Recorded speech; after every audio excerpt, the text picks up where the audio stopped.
Buenas tardes a todos, muchas gracias por acompañarnos en la presentación de 808 días de Francisco de Lich. Quiero, como presidente de la editorial de la Universidad de Buenos Aires, en primer lugar, insistir con el agradecimiento a todos ustedes, decirles que como la editorial de la universidad, Eudeva es la editorial de la Universidad de Buenos Aires, somos una herramienta que construyó la Universidad de Buenos Aires para llevar adelante las diferentes funciones y fines de la universidad y en ese sentido contribuir como editores al programa de Historia y Memoria de la Universidad de Buenos Aires. El libro de Francisco está editado en el marco del programa de las publicaciones del programa de Historia y Memoria de la Universidad de Buenos Aires. Es el ejercicio de una misión de la editorial, porque es el ejercicio de una misión de la universidad. Ustedes saben que el programa de Historia y Memoria, bueno, está su director, Pablo Buchbinder, seguramente va a hacer referencia al programa en unos minutos, pero el programa es un acontecimiento importante porque pone en valor la historia o reflexiona en torno a la historia de la universidad a años de cumplirse el bicentenario de la Universidad de Buenos Aires. Esto ocurrirá en el 2021 y hay toda una serie de acciones orientadas hacia ese objetivo, promoviendo el desarrollo de investigaciones, publicaciones, eventos académicos de notable calidad, excelencia, y este programa lo coordina Pablo Buchbinder excelentemente. Así que poder contribuir tanto al programa Historia y Memoria como poder ser los editores de este hermoso libro que pone luz, que da cuenta de un momento tan intenso y tan importante, no solo de la universidad, sino también del país, por supuesto, del país. Creo que es importante que Eudeva esté ahí sosteniéndolo. Yo lo que no voy a hacer referencias al libro, hay, tanto Juan Russo como Pablo Buchbinder están específicamente acompañándonos para eso, pero sí quiero decir que es un periodo de la historia argentina sumamente rico, no suficientemente rescatado desde mi perspectiva como merece un proceso histórico tan rico, y en particular por la experiencia de lo que ocurrió en el campo de las universidades. Ustedes saben muy bien que el decreto 154 que firma Raúl Alfonsín en diciembre del 83 y luego la ley 23068 que ratifica el decreto y que amplía y fija algunas condiciones de plazo y demás a la acción normalizadora de la universidad, fue un hecho histórico, pero histórico absolutamente. Las universidades argentinas estaban intervenidas desde el 29 de julio del año 66 y con el solo intento en el medio el intento de normalización del 74 con la ley Tayana, que no logró antes del golpe de marzo del 76 conseguir la normalización de alguna de las universidades nacionales. La más cerca en ese entonces fue la Universidad de Luján, cuyo rector era Emilio Mignone. Fueron muchísimos años de intervención y, por supuesto, de todo lo trágico que vivió la Universidad Argentina en la última dictadura. Así que la decisión de normalizar las universidades nacionales fue una decisión histórica que rompió un ciclo de recurrentes intervenciones y deterioro de la Universidad Argentina, y creo que eso hay que ponerlo suficientemente en valor. Porque por otro lado, no solo se decidió normalizar la universidad, sino que se lo hizo en un plazo que fue absolutamente récord. No hay muchos procesos que uno pueda analizar en términos históricos, al menos en universidades cogobernadas o con regímenes de autonomía, donde se puede haber alcanzado un proceso de normalización tan complejo que implicaba atender, bueno, ya quienes hagan referencia al libro lo van a hablar más en detalle y seguramente todos lo conocemos, pero un proceso que tenga que atender complejidades de tal magnitud pueda efectivamente consolidarse en un plazo tan breve. Eso es realmente un dato para los que estudiamos la universidad como objeto de estudio, tenemos a la universidad como objeto de estudio, es un dato relevante, digamos. Y en particular, el proceso tuvo algunas, el proceso de normalización, me refiero, tuvo algunas características que también lo hacen único, ¿no? Como la suspensión de los concursos de la dictadura, como una decisión inmediata por parte de la universidad, por parte de las autoridades nacionales. La eliminación, bueno, obviamente el restablecimiento de la vigencia, de el reconocimiento de las organizaciones estudiantiles, sean centros de estudiantes o las federaciones a nivel de cada universidad, y la Federación Universitaria Argentina, que era un dato clave, digamos, legalizar el movimiento estudiantil, un actor clave en el proceso de recuperación de la democracia. Y para mí un dato central que hace también único el proceso, ya no tan solo de la normalización, sino el proceso que se inicia a partir del 83, es el hecho de que la Universidad Argentina dejó de tener gente afuera de la universidad. Uno puede construir la historia de la Universidad de la Argentina por quienes estaban adentro y quienes estaban afuera.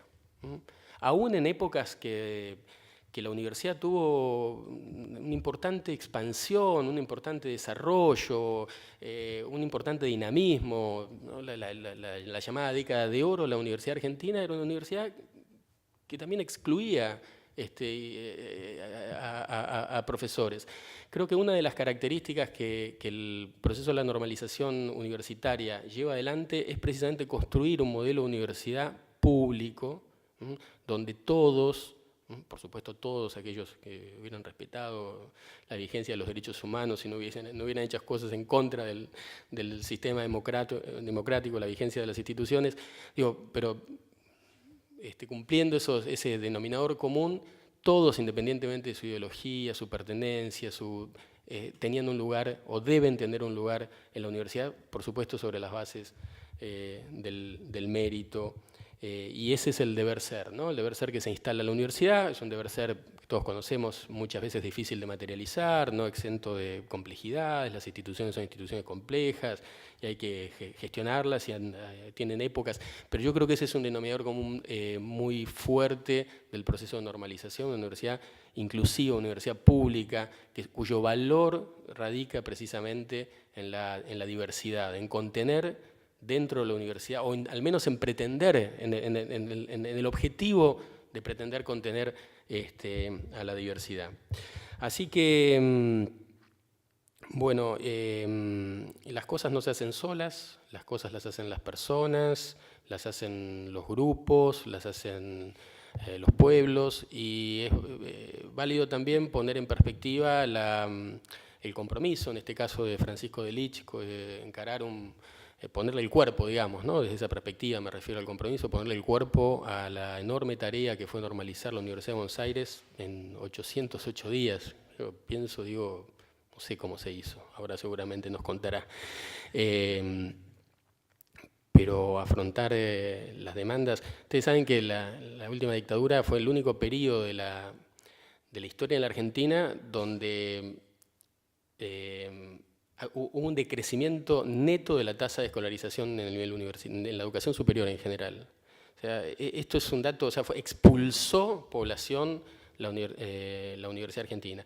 Hubo momentos en la historia muy regresivos en términos de que la universidad no incorporaba la misma tasa de crecimiento de la población, pero en la última dictadura hubo un proceso expulsivo dentro de la universidad. Y esto generó una demanda de acceso a la educación superior, que todos conocemos muy bien, que era una de las papas calientes que había que atender en ese momento, y que creo que ahí hubo unas ideas muy innovadoras, hubo propuestas, y hubo una articulación de intereses muy complejos. Eso creo que es un dato a tener en cuenta, y la verdad que es un gran gusto poder estar presentando esta narración en primera persona de estos 808 días al frente de la Universidad de Buenos Aires. No quiero extenderme más, muchísimas gracias por estar todos acá. Quiero darle la palabra ahora a Pablo Buchbinder, que es profesor de la universidad en la Facultad de Ciencias Sociales, un gran historiador y, como ya les adelanté, director del programa Historia y Memoria, para que haga referencia a la obra de Francisco.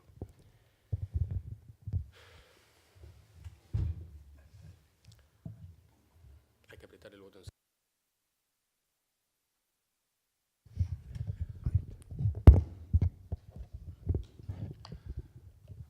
Bueno, buenas tardes. Quiero agradecerle a UDEVA, digamos, en la persona de su presidente aquí, Gonzalo Álvarez, el esfuerzo por organizar esta presentación y, por supuesto, el principal agradecimiento al doctor Delich por haber, digamos, en principio aceptado, digamos, incluir el libro dentro de la colección editorial del programa de Historia y Memoria. Es un privilegio para el programa, un privilegio, obviamente, un honor para la colección, para mí también como director, que, digamos, el libro haya podido editarse en el marco de esta colección. La colección del programa, digamos, obviamente, digamos, quisiera aclarar, es una colección plural, no solamente plural, digo, en el sentido político, ideológico, obviamente, sino también en el sentido de texto, del tipo de textos que propone albergar. Es decir, no solamente trabajos de tesis o trabajos de investigación, sino que pretende darle también un lugar privilegiado a aquellos testimonios, recuerdos o memorias al estilo de alguna manera del que estamos presentando hoy. Y yo también en ese sentido quisiera señalar tres aspectos que a mí me parecieron particularmente atractivos del texto, que me resultaron atractivos cuando yo lo vi por primera vez, estando el libro en su fase de edición. En principio, que no es un texto, para decirlo de algún modo, autojustificatorio, como es posible observar a menudo en testimonios o memorias de figuras que han jugado un papel protagónico, relevante en la vida pública. Es decir, no es un texto cuyo objetivo central tenga que ver con la defensa, esencialmente, de una gestión, pero eso quizás no es lo que me pareció más interesante. Lo que a mí me pareció más interesante como historiador fue cómo el texto lograba insertar esa experiencia personal en la historia política de la Argentina de aquellos años, ¿no? Es decir, esto es lo que, digamos, a mí me pareció central y más atractivo de esa estructura general. Cómo, digamos, inserta y cómo vincula esa experiencia y la articula con un marco social y político mucho más amplio, en el que esa, digamos, experiencia particular tuvo lugar. Pero bueno, también puedo reconocer un tercer motivo, mucho más personal, y es que yo ingresé como estudiante a la Facultad de Filosofía y Letras de la Universidad de Buenos Aires el mismo año, digamos, en el mismo momento, podríamos decirlo así, en el momento en que Francisco Delich asumió el rectorado de la UBA. Así que para mí también tenía en ese sentido, digamos, la lectura del libro un significado especial. Yo también viví, digamos, como estudiante, obviamente, esa época de una manera muy intensa. Yo creo que, digamos, una de las primeras cuestiones que uno puede advertir en el libro y que asombran de alguna manera es la magnitud de los desafíos que tenía delante de sí en diciembre de 1983 la democracia argentina, que tenía el sistema universitario y que tenía también la Universidad de Buenos Aires. La Universidad de Buenos Aires había sido posiblemente la más castigada por la dictadura en dos aspectos centrales que caracterizaron a la política universitaria del llamado proceso de reorganización nacional. En primer lugar, castigada en términos, como, digamos, contaba recién Gonzalo, en términos de exclusión, ¿no? Es decir, en términos de exclusión por motivos políticos, ideológicos, de una vasta masa de estudiantes, intelectuales, profesionales, que, digamos, por estas razones estaban afuera. Y en segundo lugar, por las restricciones al ingreso, uno de los ejes de la política de la dictadura, ¿no? Esas restricciones al ingreso que se expresaron primero en la política de cupos, fundamentalmente, y después, en un segundo término también, a través de la política de aranceles. Y lo que el libro muestra muy bien son las tensiones y los esfuerzos que implicaba romper con estos dos aspectos que había heredado la universidad en 1983. Una reconstrucción, vale la pena señalarlo, como se marca también en el libro, en un contexto en el que no era todavía evidente, como nosotros obviamente sabemos hoy, si la Argentina había entrado en un nuevo ciclo, un ciclo de vigencia de las instituciones, o si por el contrario estábamos insertos aún en ese vaivén, en ese péndulo, digamos, como señala Delich, caracterizado por ciclos democráticos interrumpidos periódicamente por ciclos, digamos, de golpes de gobiernos y de golpes militares. Entonces, el texto muestra, en principio, las controversias que generó, por un lado, digamos, en ese intento de romper con esos procesos de exclusión política e ideológico, la cuestión de la revisión de los concursos de la dictadura, por un lado, y por otro lado también las tensiones que generó la implementación de nuevos concursos, en el marco del esfuerzo por llevar a cabo un proceso de construcción institucional sin exclusiones. Y por el otro, el texto muestra también ese otro desafío, ¿no? Es decir, cómo construir una universidad que rompiese con esas trabas, quebrase esas trabas al acceso que habían caracterizado la política de la dictadura. Por eso, digamos, llamó la atención como el libro muestra, como primera medida que toma Delitzsch cuando llega al rectorado, la eliminación de los cupos y de los aranceles. Y en ese sentido, digamos, esto marca el inicio, digamos, de un proceso, de un desafío, que también el libro marca muy bien, que era el desafío que podríamos decir vigente hoy todavía en el sistema universitario argentino, digamos, la combinación de un sistema universitario masivo con calidad. El texto de Delitzsch muestra, creo, con mucha claridad la complejidad de esa tarea, y yo creo que pueden visualizarse también recordando algunas cifras que marca el texto. El texto cuenta que en 1984 hubo 68.000 ingresantes, en 1985 ya con el CBC 80.000, en una universidad que como producto de esas políticas restrictivas aplicadas por la dictadura, en el año 1982 tenía solo 100.000 estudiantes. Y esto, digamos, lo señalo yo, digamos, yo creo que a veces no somos conscientes del todo de las dificultades y costos que implicó en la Argentina construir este sistema universitario abierto, ¿no? Iniciado y construido a partir de esos años. Había 500.000 de estudiantes universitarios en 1983 y hoy, poco más de 30 años, digamos, tenemos 1.800.000, ¿no? Es decir, en un ritmo de crecimiento que excede considerablemente, digamos, el ritmo de crecimiento demográfico. Quizás la otra cuestión que a uno le llama la atención cuando lee el libro es la creatividad y entusiasmo, ¿no?, de esa época. El grado de creatividad con que se asumieron todas esas tareas, y lo que uno puede ver, y el grado de optimismo también, ¿no? Y lo que uno puede ver también es cómo a medida que ha ido pasando el tiempo, ¿no?, obviamente esa creatividad y ese optimismo se han ido posiblemente perdiendo, ¿no? Y lo que uno puede ver también, obviamente, es que como muchas de las instituciones que le dan hoy un sello particular a la Universidad de Buenos Aires son de esa etapa. Muchas de las instituciones, digamos, que caracterizan hoy, digamos, la vida pública de la universidad, podríamos decirlo así. Obviamente, en primer lugar, de esa época es el CBC. El CBC tiene un lugar relevante en el libro.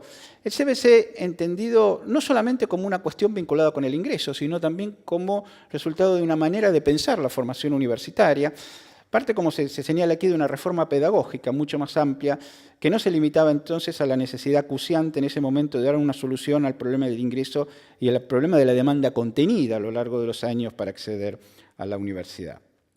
El CBC, junto a otra institución, disuelta tiempo después, que fue el Centro de Estudios Avanzados, que implicaba también digamos, una tarea fundamental, que era recuperar en el marco de una universidad que había sido tradicionalmente dividida en facultades, porque esta es una estructura que la universidad, digamos, ha generado prácticamente desde fines del siglo XIX, cómo generar en ese contexto un espacio común de formación.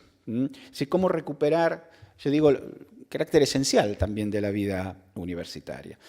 En ese periodo se crearon también dos organismos de la UBA que han sido también centrales en los procesos de democratización del conocimiento, como son UBA 21, el programa de educación a distancia, y también UBA 22, digamos, el programa de la universidad en las cárceles. De esa época es la reorganización del Centro Cultural Ricardo Rojas, la recuperación de UDEVA y la Facultad de Psicología y de Ciencias Sociales.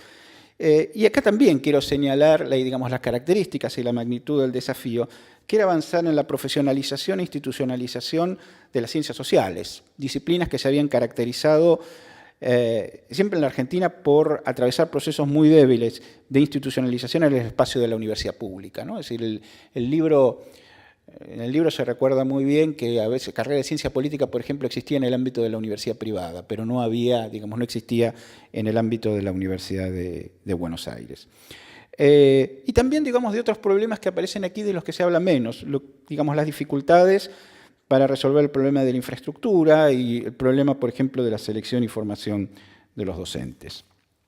Parece que el libro también, y en este sentido quisiera señalar, que su interés no radica solamente en los testimonios, en los recuerdos, digamos, de ese periodo, sino también en los interrogantes que plantea hacia el futuro. Digamos, una de las cuestiones que yo creo interesantes es ver cómo se combinan y se articulan en esa construcción pasado, presente y futuro de la universidad.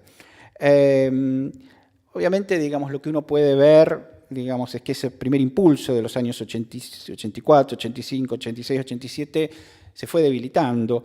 Digamos, como han señalado muchos historiadores y sociólogos, se perdió también el optimismo de aquellos años que presuponía que con la llegada de la democracia se iban a resolver los problemas sustantivos de la sociedad argentina.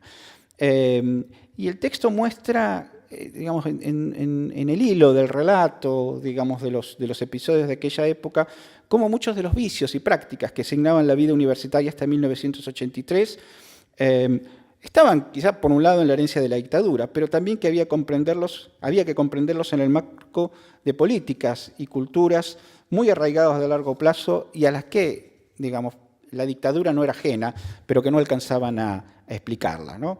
Y el fin de la dictadura obviamente tampoco las iba a erradicar. Entre ellas a mí me llamó mucho la atención esa frase, digamos, expresión que hay en el libro, digamos, la vigencia de ese irrespeto, como se llama, de Lilla a los bienes del Estado, que él ilustra a partir de una anécdota vivida en el Hospital de Clínicas de la universidad. Entonces yo digo, el libro así como transmite una lectura de una gestión sucedida hace más de 30 años, con la perspectiva que da, digamos, el tiempo para poder, digamos, observar el sentido de estos procesos, contiene también una serie de reflexiones muy inquietantes relativas a la situación actual de la universidad y a su futuro, que están, digo, insertas en una perspectiva que yo no la llamaría pesimistas, pero sí, digamos, que contemplan una serie de advertencias sobre las que creo que valdría la pena reflexionar y que, digo, son reflexiones sobre el futuro de la universidad, también ancladas en una reflexión sobre la sociedad argentina. Y esa quizás es la parte, podríamos decirlo así, más compleja del libro, ¿no? Es decir, la parte probablemente que exige, digamos, una lectura y una reflexión más exigente. Yo digo, el libro de alguna manera propone pensar los desafíos de la universidad en un contexto de desafíos que son globales y plantea también cómo procesar esos desafíos en un contexto de culturas institucionales y políticas que son propias de la Argentina. Culturas políticas institucionales que no crean tampoco las mejores condiciones para poder procesar esos desafíos. Esos desafíos se dan en un contexto en el que la autonomía ya constituye un dato de la realidad, ha funcionado, digamos, a lo largo de más de 30 años, pero tampoco la recuperación de la autonomía de las instituciones ha resuelto todos esos problemas. Entonces, afrontar esos desafíos es fundamental para que la universidad cumpla también con una función esencial, que es contribuir a la creación de una sociedad más inclusiva y más igualitaria, en un contexto también en la cual, podría advertir un problema, ¿no?, entre el avance de la democracia por un lado y la construcción de una sociedad igualitaria por otro, ¿no? Es decir, esa conciliación constituye aún, podríamos decirlo de alguna manera, un problema no resuelto. Esos desafíos que tiene la universidad digamos, Delitzsch los sintetiza en algunas mutaciones, ¿no? Desafíos que tienen que ver con la necesidad de renovación de los métodos de aprendizaje, de planteo de una nueva relación con el Estado, con las empresas, con las formas de gestión y de la enseñanza. Entonces, el problema que se plantea ahí es cómo conciliar y llevar adelante esas transformaciones en el marco de una cultura política que tiene dos rasgos esenciales que dificultan los acuerdos, ¿no?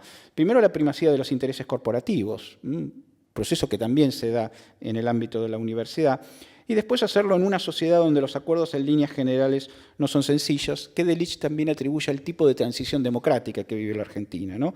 Una transición no pactada, en la cual han primado una lógica de confrontación sobre una lógica de acuerdos. En un contexto donde, digo, también el otro desafío que el libro plantea es, bueno, cómo conciliar la vigencia de estas instituciones y cómo conciliar la democracia con la igualdad. Bueno, en definitiva, es un libro que tiene, yo creo, el valor de plantear, más allá de las diferencias que uno pudiera tener con algunos de sus argumentos, de una manera muy valiente, sin concesiones, sin demagogia tampoco, el pasado, presente y futuro de la universidad. Muchas gracias. Muchas gracias, Pablo. Antes de continuar, quería transmitirles las disculpas del rector Barbieri, que por problemas de agenda no nos puede acompañar en la tarde de hoy. Y voy a darle la palabra al profesor Juan Russo, profesor de la Universidad de Guanajuato, doctor en Ciencia Política. Juan. Muchas gracias. Es un gusto y quiero agradecer, especialmente la posibilidad de participar en esto que es una reflexión con uno de los intelectuales que contribuyó a la renovación del pensamiento democrático, ¿no? Antes de la rectoría, a través de publicaciones muy pioneras como fueron las de Crítica y Utopía, y luego a través de la gestión, ¿no? Es decir, hay una confluencia que resulta muy interesante y que creo se puede ver bastante bien en el texto sobre toda la gestión de la democracia en la Universidad de Buenos Aires, ¿no? Creo que hay un primer elemento que conviene mencionar, y es que en aquella época, cuando se inaugura la democracia y en los siguientes años, parecía que habían ciertas cosas que estaban como dadas, ¿no? Y que habían ciertas cosas que debían ocurrir inevitablemente, una visión determinista sobre la construcción del cambio en Argentina, ¿no? Cuando nosotros lo vemos a 30 años, y cuando no solamente lo vemos a 30 años, sino cuando se lo compara con otras experiencias de América Latina, y cuando en el caso de la democracia, pero también en el caso de las organizaciones universitarias, se hace la comparación con otras instituciones dentro del mismo país, nos damos cuenta que esta tesis del determinismo, esto es, la existencia de ciertas condiciones que llevaban a que la democracia se diera sí o sí en la Argentina, es totalmente falsa. Es decir, la democracia en Argentina y algunas de las características de la democracia en Argentina la hicieron actores concretos de carne y hueso, con decisiones, algunas de estas muy acertadas y que cambiaron el rumbo de Argentina. Es decir, la Argentina no estaba predeterminada en el año 83 y en el año 84. Y en ese sentido, creo que también hay un elemento que está presente, que uno puede ver que el texto es interesante porque es alguien que hizo gestión, pero al mismo tiempo Francisco, es sociólogo importante en la región, y entonces está esta distancia y este revivir una experiencia, y la distancia como analista, ¿no? Si uno se fija, durante la etapa de la democratización en América Latina, hay países que tuvieron mucha suerte. Curiosamente, en Argentina en esa época tuvimos suerte, una especie de cosa rara, ¿no? Y hay otros países que no tuvieron suerte. O sea, España tuvo suerte con la transición porque tuvo a Felipe González. La propia Italia de la posguerra tuvo suerte porque tuvo a De Gasperi y a Togliatti. México no tuvo suerte, por ejemplo, en el 99 fue una oportunidad perdida. La Argentina fue una oportunidad ganada, porque estuvo Alfonsín, porque estuvo Francisco de Lich, porque hubo un conjunto de actores que supieron aprovechar una estructura de oportunidades que se ofrecían en ese momento. Y creo que porque también hubo una metodología que fue bastante acertada, que fue una metodología de saber hacia dónde se iba, donde se mira muy claramente un horizonte y donde se construye una agenda y esa agenda se hace, ¿no? Es decir, se trabajó con una agenda muy clara y se trabajó con una agenda en la que se eligieron cuáles eran las decisiones que contribuían a la principal meta que tenía la Argentina de esa época, que era la consolidación de la democracia. En el caso de la universidad, yo voy a relatar una anécdota personal insignificante, ¿no? O sea, yo estaba en la Universidad Nacional de San Juan, Francisco nos habíamos conocido en el año 82, lo habíamos invitado, habíamos hecho el colegio de sociólogos allá y la Federación de Sociología acá, y lo invitamos para una plática sobre la Guerra de las Malvinas. Acababa de terminar la Guerra de las Malvinas y todo lo que implicaba la iniciación de la transición hacia la democracia todavía bastante compleja e incierta, ¿no? Y iniciamos la democratización y la gestión en la Universidad Nacional de San Juan, en la Facultad de Ciencias Sociales, y las diferencias, en las transiciones que se dieron en las organizaciones en el interior del país fueron extraordinarias, ¿no? La escala, el peso de factores comunitarios, llamémosle, respecto del cambio político. Francisco era en esa época rector, pero no solamente era rector de la Universidad de Buenos Aires, era un promotor activo frente a otras universidades también del interior. Viajaba, se conectaba con gente, se vinculaba con los grupos que promovían el cambio, etc. O sea, digo, habían actores de la democratización y hubo una coalición bastante importante sobre la democratización en ese momento, ¿no? Creo que uno de los puntos interesantes y que se menciona en el libro y que creo que hay que destacar porque en su momento fue prácticamente, en términos prácticos, en términos de agenda política, fue muy relevante, y hoy lo es también teóricamente, es que la Argentina pudo consolidar la democracia con un proceso que se califica de destitución autoritaria. O sea, no solamente había que construir la democracia, sino que había que deslegitimar lo que era el pasado y evaluar alternativas respecto de lo que había sido el pasado.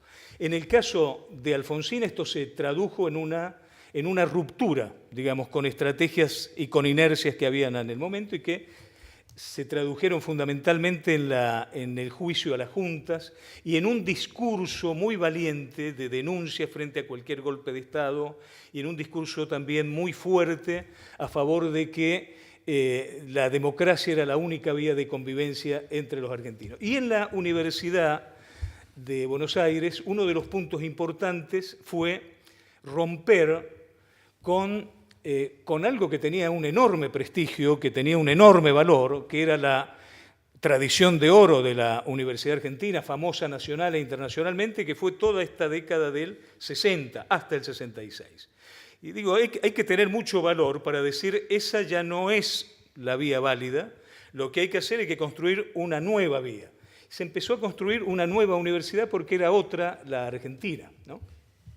Entonces, acá era destitución autoritaria y al mismo tiempo reevaluación de lo que había sido el pasado. Este elemento de discontinuidad creo que fue un factor bastante importante. Creo que también hay otro elemento que se tiene que mencionar. La transición argentina fue una transición de discontinuidad y una consolidación conflictual, es decir, hubo un conflicto continuo y sistemático y crónico y demás por muchas series o sea, por un conjunto de factores, el sistema de partido, etcétera, etcétera, que llevaron a que oposición y gobierno continuamente tuvieran que reforzar sus identidades y reforzar el régimen político a través de la competición y del conflicto. En el caso de la Universidad de Buenos Aires creo que la gestión fue de discontinuidad, pero al mismo tiempo de una gran articulación del consenso interno. Es decir, yo no diría que fue una gestión conflictual internamente, fue una gestión de avance hacia el futuro, pero de una gran incorporación y de una gran legitimación interna, ¿no? Creo que también el texto tiene otro elemento importante. Hay una evaluación de lo que se vivió y también desde el comienzo se sigue pensando en el futuro. Esto, digo, no es un texto de memorias. Uno no puede decir, mire, 808 días, que el título puede llevar a este engaño, no es solamente 800 días. Lo que está marcando es una agenda y quizás señalando, yo diría, una estrategia de pensamiento, ¿no? Y esa estrategia de pensamiento tiene que ver con dos cosas. Francisco, cuando uno se fija en las lecturas, en los comentarios de su lectura, etcétera, hay dos elementos a los que siempre presta atención, y uno tiene que ver con el desarrollo de la tecnología, como se puede ver en ese último capítulo sobre el futuro, hacia dónde vamos, que aquí lo está planteando en términos de la relación computadoras, máquinas y jóvenes, que es un problema que continuamente nosotros tenemos, ¿no? Porque digo, cada vez sabemos menos sobre estos jóvenes que conocen mucho más de cosas que nosotros como docentes conocemos menos, etc., ¿no? Pero también hay otro aspecto que está presente y es el análisis de los movimientos sociales. Es decir, él está pensando continuamente en hacia dónde se está yendo, ¿no? Y entonces está construyendo institución pensando fundamentalmente en las principales tendencias, porque esto no es magia, esto no es un visionarismo, sino que esto es sencillamente análisis de tendencias, ¿no? Y creo que la conjunción de la mirada hacia los nuevos movimientos sociales con el análisis del desarrollo de nuevas tecnologías lo lleva, digo, a seguir mirando al futuro. Es un libro que, si bien analiza los 808 días, también es un libro sobre la discusión y sobre el repensar los nuevos horizontes que se están abriendo para la universidad y que se están abriendo también en la democracia contemporánea de Argentina. Así que muchas gracias por el libro y muchas gracias por todo lo que hiciste en la universidad y por lo que hiciste por la democracia, Francisco.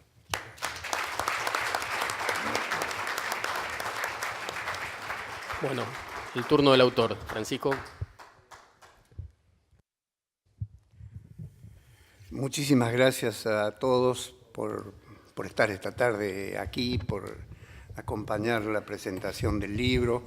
Otros muchos agradecimientos están en el libro y necesito mencionar todavía una vez más tanto a Gonzalo como a Luis, que están aquí presentes, y a Pablo, porque me permitieron que este libro fuera editado por Eudeva. Este libro o salía en Eudeva, era editado en Eudeva, o no salía, simplemente porque es parte, primero, de mi propia vinculación intelectual con Eudeva, porque habían publicado un libro en 2002, que para mí fue un libro importante en mi propia trayectoria intelectual, y eso tenía Eudeva, además de otro libro sobre propiamente la experiencia de la UBA, que es la mega universidad, de modo que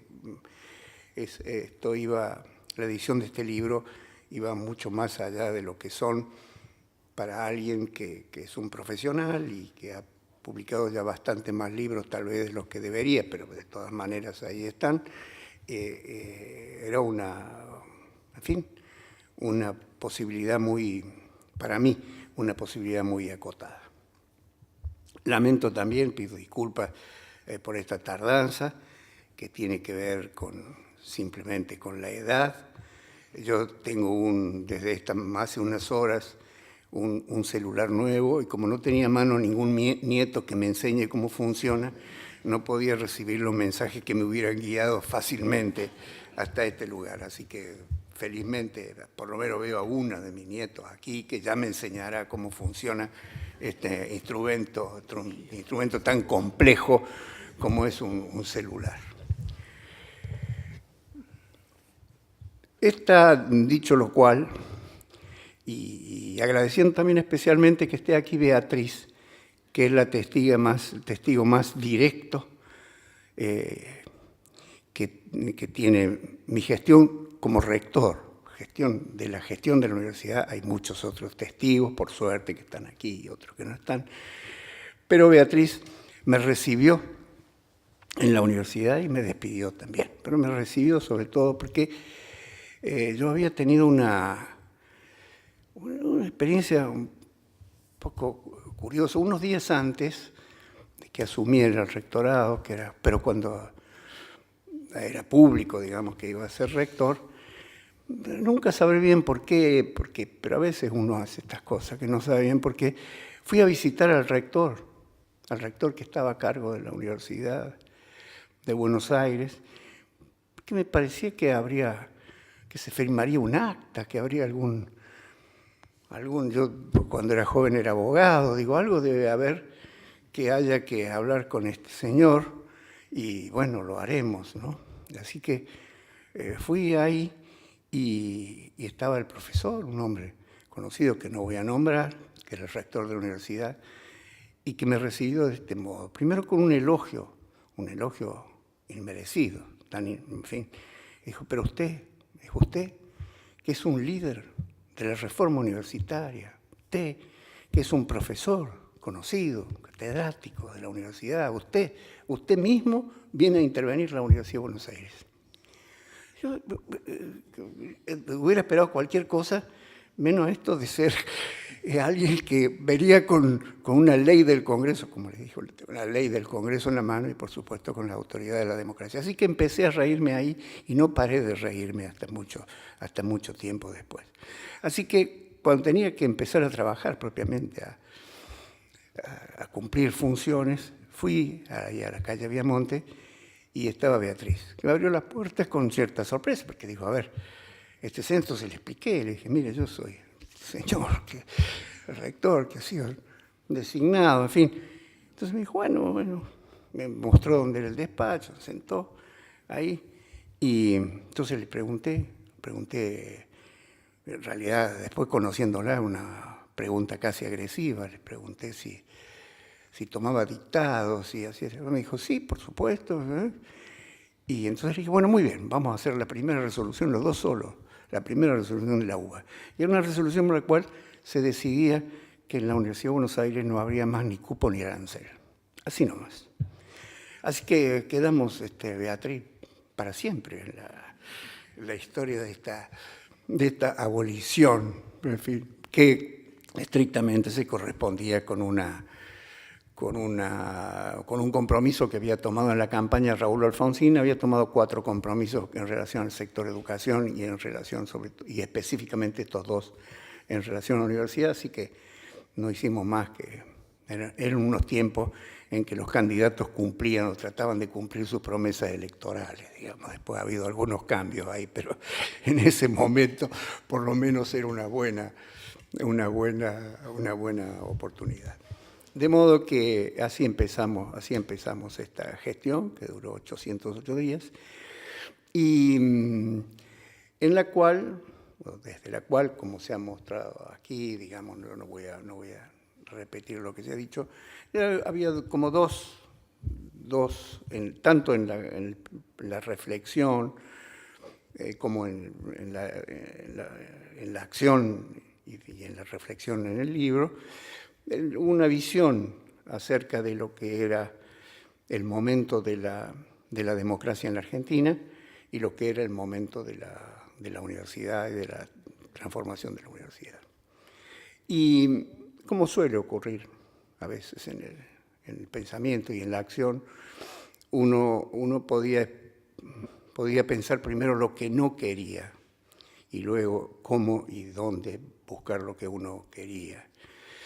Y en realidad lo que no quería es volver al pasado, por supuesto, un pasado que estaba todavía demasiado fresco. Para nosotros un pasado que nos había hecho sufrir bastante al país y a muchos de nosotros en las universidades argentinas. Y también, como dijo muy bien Pablo, con un cierto optimismo, y más que optimismo, diría como un optimismo bastante racional, bastante bien fundado, creo yo, o así lo sentíamos entonces muchísimos de los que estábamos allí. El primer punto de lo que no queríamos y la sensación de lo que tenía que terminar el país es lo que en el libro se llama repetidamente lo que era el péndulo, el análisis de lo que había sido el periodo político, digamos, del 30 al 83. Estos 53 años que ahora, estimo yo que no soy historiador, cada vez más los jóvenes historiadores lo van a comenzar, más temprano que tarde, espero, lo van a comenzar a pensar como un ciclo completo, del mismo modo que hoy nosotros pensamos el 80, digamos, ¿no? Que se prolongó mucho más hasta el gobierno de Irigoyen, pero si uno quiere pensar, digamos, en un periodo específico, en un periodo político específico, digo, uno, así como uno habla del 80, uno en algún momento va a hablar de lo que fueron estos años del péndulo democracia-golpe, que se naturalizó y que se hizo parte de la política y se hizo parte de la cultura política. Cada vez uno lo ve desde ahora, es cada vez más fácil verlo, que era natural. Esto, y no estaba escrito en ninguna parte que no iba a ser más así, pero sí uno podía pensar que no éramos pocos los que pensamos que este era el punto, que en qué momento uno podía... Es como si hubiera dicho entonces, en el 83, 84, uno hubiera dicho, a ver si puede pensar, así como uno diría en Inglaterra, ¿a quién se le ocurre que va a haber un golpe de Estado en Inglaterra, una democracia de 300 años? En este país era al revés. Uno decía, mire, pues, a ver cuánto va a durar esto, ¿no? No se sabe qué puede pasar acá. De modo que construir la idea que empezaba un ciclo diferente en el país y con la democracia, era entre una apuesta ¿no? Y una apuesta y un acto de optimismo, pero también de racionalidad política. Esto voy a volver sobre esto. Bueno, entonces, el punto de inflexión en realidad lo decide y lo hace Raúl Alfonsín con el juicio de las juntas. Este es ahora, visto desde ahora, debe parecer casi como si hubiera sido de otro modo, digamos. Sí, hubiera sido de otro modo si no hubiera habido el juicio de las juntas. El juicio de las juntas, marca el final. No allí mismo, porque las tensiones siguieron y pudo haber habido un golpe 2, 3, 5 años después. No, pero sí era un momento que definió el punto de partida para otra cosa, para otra historia, y también desde ahora, cuando uno piensa, yo lo he señalado esto muchas veces y no he tenido la suerte de que nadie lo recupere. Estoy pensando ahora en mis colegas, en los teóricos, en la gente que trabaja en la sociología política y demás. Este fue el único caso en América Latina. De todas las transiciones a la democracia, esta fue la única transición no pactada. Todas las demás, todas fueron pactadas. Uno puede decir, esto no es un juicio en sí mismo, porque uno podría decir, España es una decisión pactada, una transición pactada y muy buena, como lo dice Juan, y lo ha analizado muy bien. No estoy haciendo un alegato a favor de que todas las transiciones sean no pactadas, podrían ser pactadas o no pactadas, pero sí enfatizo la idea, el dato de lo que significó no pacto, digamos, lo que significó para después, ¿no? Para la construcción de otra democracia, con sus pros y también sus contras, ¿no? Y esto en la universidad tenía casi un correlato, que es que pues, pude en esos años, ahí mismo, casi al calor de lo que estábamos haciendo, tuve la oportunidad de explicar para justificar qué es lo que íbamos a hacer. Esto que digo está en el libro, un anexo, un discurso con el que inauguramos la gestión, así que no es leyendo el diario del lunes que digo esto, ¿no? Pero sí expliqué, dije, miren, tenía una visión histórica de estos 53 años. Decía, miren, en el año 30 echaron a todos los radicales, incluyendo al ex rector Ricardo Rojas y muchos más, y algunos liberales. En el 43, 45 fue un periodo durísimo de las universidades, mucha protesta y mucho enfrentamiento. Echaron radicales, liberales, comunistas, socialistas, demócratas en general. Yo conocí bien a algunos de los líderes de ese momento, porque eran nuestros antecesores, los míos por lo menos, en la Federación Universitaria. Así que cuando yo ingresé a la militancia, digamos, de la Federación Universitaria, teníamos estas referencias de aquellos que habían sido los líderes de aquellas grandes protestas entre el 43 y 46. Del 55 ni hablar, echaron a todos los peronistas de un modo a veces insensato, cruel, como son todas estas expulsiones, digamos, todas estas cesantías. En el 66 nos tocó a nosotros, a los jóvenes que éramos jóvenes docentes. Y la Universidad de Buenos Aires, como lo dijo muy bien Pablo, fue probablemente la más castigada, porque era también la que tenía el mayor desarrollo científico en las universidades del país, tenía una élite de pensamiento científico y filosófico, historiográfico, realmente importante. Y después el 76 y el 76, en fin, ya no vale la pena volver sobre. Pero lo que está claro es que cuando nosotros, que en el 83 esto estaba sobre la mesa, digamos, esta inserción en la historia, así como para la democracia argentina decía, mira, hay un punto en el cual esto se termina, para nosotros también era un momento de decisión. Afectivamente, en mi caso y en el de algunos de los que acompañaron no la gestión, de los que acompañaron toda la evolución de la universidad y del sector de ciencia y tecnología en el gobierno.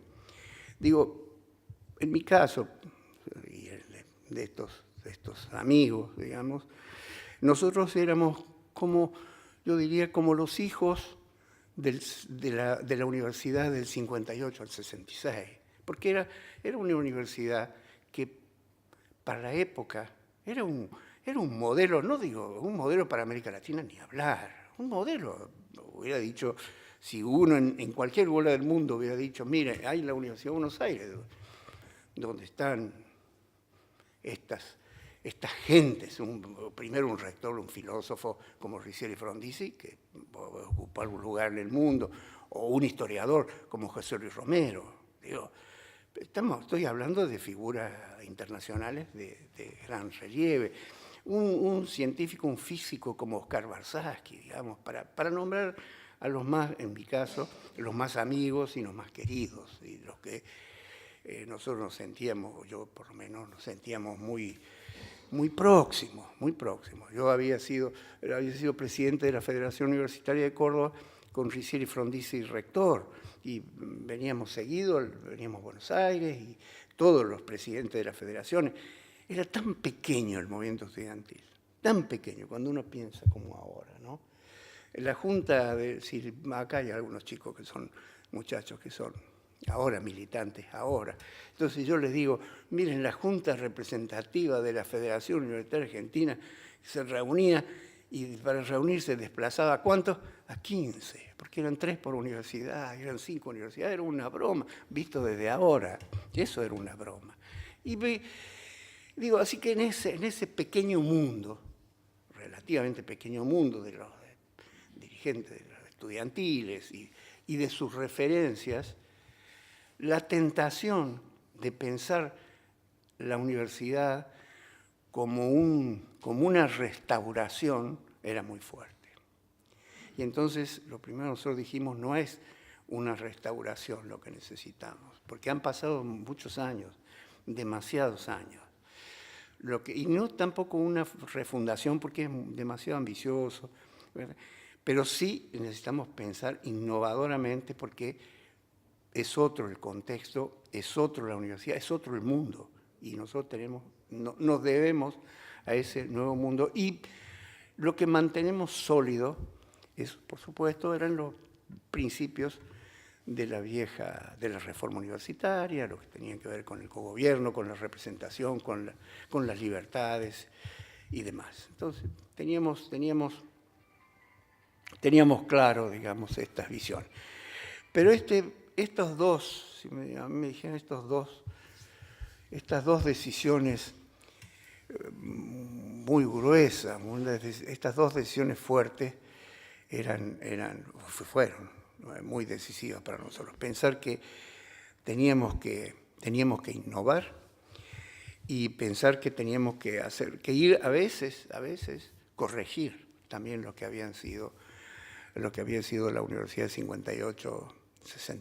¿no? Yo tuve muchísima suerte porque conocí mucho, compartí además, más de un año, compartí el exilio con Oscar Barsaski. Y él mismo, ya habían pasado muchos años, él se fue en el 66, no volvió nunca más. No volvió como profesor, digamos, que hubiera sido la Universidad de Buenos Aires. Y él era también muy crítico y también muy autocrítico, como son las grandes figuras de la ciencia y las grandes figuras intelectuales. Oscar, cualquiera de los libros de Oscar, se puede leer hoy, él, después de casi 40 años de su muerte, se puede leer con mucho provecho para saber cuáles eran las ideas que tenía un científico, digamos, de las ciencias duras, en los años 60, 58, los años de Frondizi, digamos, y que iniciaban la Universidad del 58, ¿qué estaban pensando hacer? Y lo pensaban muy bien, como Jorge Sábato, como otros, digamos, que son mucho más conocidos. Sin embargo, como digo, era muy evidente que tendríamos algunos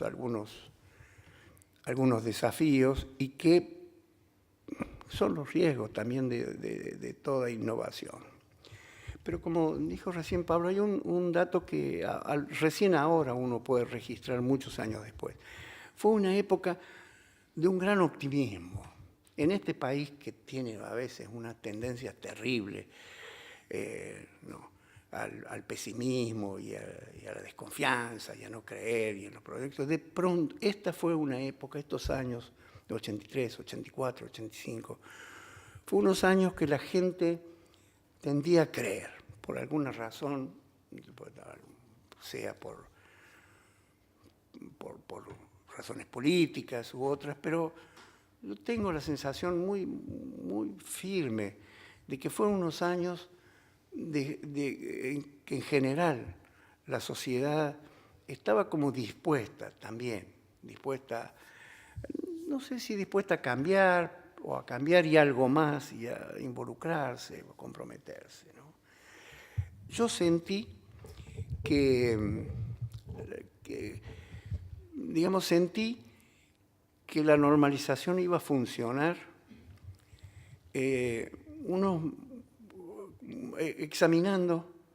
examinando los dos actores básicos de la universidad, que son los docentes y los estudiantes.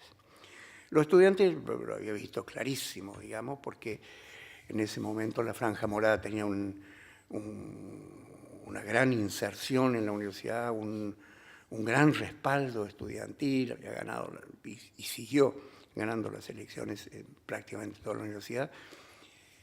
Y en general, yo diría, entre los estudiantes y los docentes. En marzo, o a fines de marzo, primer día de abril, yo convoqué a una reunión que se hizo en el Carlos Pellegrini, donde estaban los profesores eméritos y algunos, en fin. Y yo sentí, lo dije además, ¿no?, que en ese lugar estaba la Universidad de Buenos Aires, que ahí estaban los viejos maestros, algunos que después serían premio Nobel, como Leloir, o alguien que merecía ser premio Nobel, como de Robertis, que era parte de ese equipo, y que uno diría, después vino, cuando empezó la normalización, trajimos a Milstein, que todavía no era premio Nobel, pero vino también. Y la reinserción, y entre Leloir, que era un hombre de una extremada modestia, de Roberti, otro modesto, Milstein, otro súper modesto, uno sentía que estos viejos profes, y grandes figuras de la Universidad de Buenos Aires, ellos se sentían comprometidos, ¿no? Ellos estaban ahí y ellos estaban para decir, a ver, como nosotros con la democracia, a ver si esta vez se puede, supongo yo, a ver, intentemos, veamos, qué va a hacer. Y ahí era muy fuerte porque los dos grandes temas de la normalización tenía que ver uno con los estudiantes, que dije, y el otro con los docentes. En el caso de los estudiantes era el ingreso, claramente. Venía la presión muy fuerte de quienes no habían logrado ingresar a la universidad con el cupo, y la evaluación de los profesores. Y en cada una de esas decisiones, ahí yo creo se estableció la suerte de la universidad futura, de lo que es hoy, y fue claro después, como se mencionó recién también aquí, que fue claro que nos acercamos a lo que la universidad tenía que ser, que era cuando se dijo que nadie que quiera y que merezca tiene que estar fuera de la universidad. Y a la vez esto no se arregla echando indiscriminadamente y creando las condiciones para que el péndulo vuelva a funcionar. Este es el problema nuestro. Y entonces dijimos, bueno, la única solución es la revisión, se habían llamado concursos, era revisar esos concursos, como se decidió y se hizo, y llamar a nuevos concursos. Fue un enorme esfuerzo logístico. En menos de 2 años hicimos y terminamos cerca de 4.500 concursos, más o menos. Y la idea de estabilizar el claustro docente y evitar no los problemas de esos años, sino evitar las facturas para el futuro, ¿no? Y finalmente funcionó. Y la interpelación de los estudiantes la logramos también canalizar con la creación del ciclo básico común, y que sigue funcionando todavía. Y a partir de ahí, cuando en el año 85, 80.000 estudiantes encontraron, cada uno de esos 80.000 encontró un aula y encontró un profe. Yo, que no podía encontrar, están deudeos, saquen la cuenta, ni en 2 años hubiera ingresado a la universidad, pero por mí nada más, por mí. Pero esos que eran más astutos que este ex rector, estos encontraron cada uno y funcionó. No hubo un choque de trenes, ni colapsó la universidad como se esperaba. Y aparte del mérito de Patricia Ángel y de su equipo que organizaron este enorme desplazamiento, unos días antes, con cierta insolencia, le dije a algunas de las autoridades que estaban preocupadas, autoridades del país que estaban preocupadas, ¿no? Me dijeron, bueno, y esto, Francisco, esto va a terminar en un desastre, esto, ¿no? El lunes. Y yo, que tenía alguna duda también con todo, ¿no? Porque uno, en fin, puede ser audaz, pero no tan tonto, digamos, no pensar los riesgos. Entonces le dije, no, mire, no se preocupe, acá hay solamente 2 instituciones que pueden movilizar a 80.000 personas en un mismo día y con orden, que son el Ejército Argentino, que ya no existe, y la Universidad de Buenos Aires. Así que ni se preocupen. Bueno, quiero decir que resuelto esto, más o menos resuelto esto, lo que se abrió cuando funcionó, la verdad, cuando la revisión de los concursos y el ciclo básico, cuando empezaron a funcionar, el panorama fue diferente, porque uno podía decir, mira, a partir de ese momento, como también fue en la gestión de la democracia, por llamarlo de algún modo, se creó ya la Facultad de Ciencias Sociales, crearon la Facultad de Psicología, en fin, empezó la universidad a ocuparse de sí misma y a pensarse propiamente como universidad, y todo fue relativamente más sencillo. A 30 años de distancia, me parece a mí que yo mismo, para eso escribí este libro también, con una mirada distinta, una mirada en la cual están mucho más pensados los próximos 30 años que esos 30 años, digamos, ¿no? Porque lo que a nosotros nos parecía fantástico en el 83, lo que era cada momento de la democracia, nosotros lo vivíamos no solo como una fiesta, como puesto un ladrillo importante en el camino. Digo, todo eso parte del pasado, esto se cumplió. Y ahora se puede pensar también, pensamos en otra, como diría, ahora somos más ambiciosos. Podemos plantearnos ahora la calidad de la democracia. Podemos decir, a ver, si esta democracia que tenemos ahora, podemos ir más lejos, podemos ser mejores demócratas. Con una ventaja, este es el país de América Latina donde la democracia se ha arraigado más fuertemente.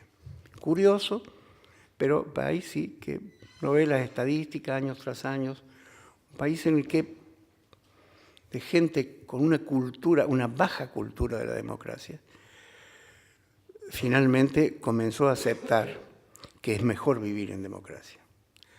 Y entonces al revés, las culturas del pasado, las que, entre otras cosas, frenan un mayor y un mejor ejercicio de la democracia. Pero en cualquier caso, los problemas que nos planteamos son distintos. Y también la universidad.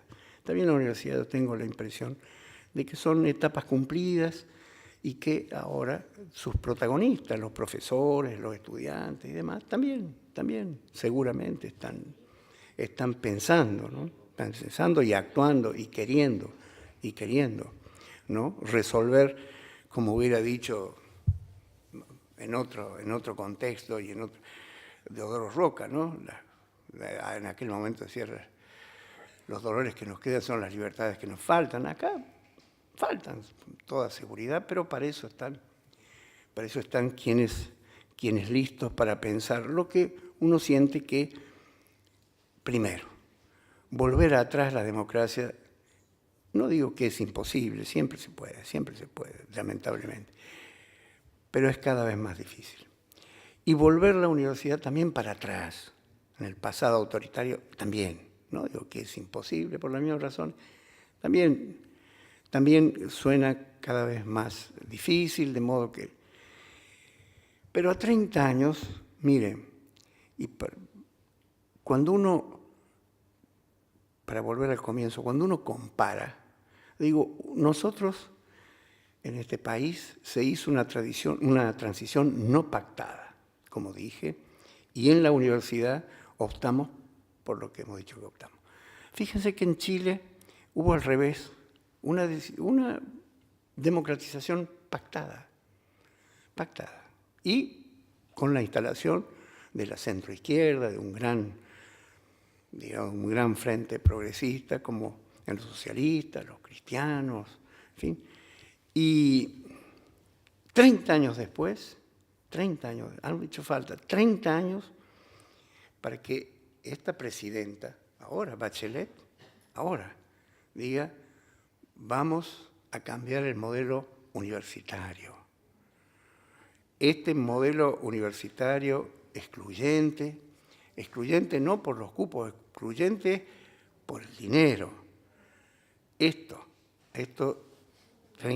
30 años después. Y esta presidenta, 30 años después, hace lo que la Argentina, ese tan denostado Pacto de Olivos, que se hizo apenas 11 años después de la democratización, ese tan denostado Pacto de Olivos, logró consensuar entre los dos grandes partidos del país una nueva constitución.